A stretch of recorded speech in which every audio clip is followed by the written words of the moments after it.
অসাধারণ এক জয়, যদিও হার্টবিটটা বাড়িয়ে দিয়েছিল বাংলাদেশের ক্রিকেটাররা, সবসময় সেটি দেয়।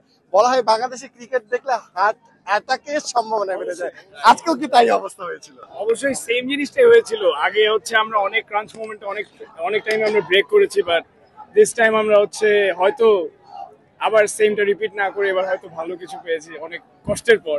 আমরা খুব হ্যাপি আসলে। মাহমুদুল্লাহ যে সময় প্রেসার সিচুয়েশন ছিল, ওই সময় উনি যেমনি খেলেছেন এবং প্রেসারটা পুরো অ্যাবজর্ব করে যখন সিক্সটা মারলেন, ওটা আমার টার্নিং পয়েন্ট ছিল। এটা আমার প্রথম দেখা বাংলাদেশের ক্রিকেট, আমি অনেকদিন ধরে বিদেশে থাকি, সো এটা আমার জন্য অনেক বেশি আবেগের, অনেক বেশি উৎসাহের। Support Bangladesh and it's paid off actually. So I hope they will win against South Africa as well. I'm going to watch that match again.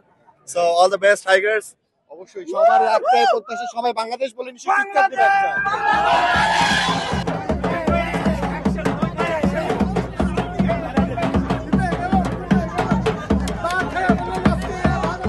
Nagin dance? This one? Yeah, there we go.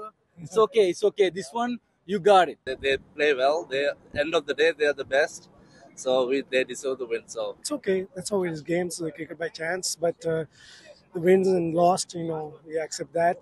দর্শক, আমরা অনেক ভক্ত পেয়েছি যারা আসলে এসছেন, আসলে এই ম্যাচে আসলে দেখেছেন। কেমন ম্যাচ দেখলে? নিশ্চয়ই হার্ট হয়ে যাচ্ছে। ম্যাচটা ফাইনালি জিতছে, এটাই খুব হ্যাপি। এটা কোনো ব্যাপারই না, লাস্ট ওভারে জিতছি তো কি হয়েছে, জিতছি তো। সাকিবের উইকেটটার পর থেকেই অনেক বেশি ভয় ছিলাম। ভালো খেলছে, দুই দলই ভালো খেলছে। বাংলাদেশ জয়ে আমরা খুব খুশি।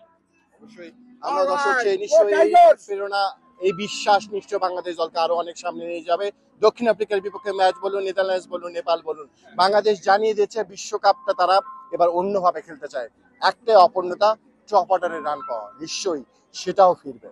তাহলে আমি ডালাস, যুক্তরাষ্ট্র। Thank you.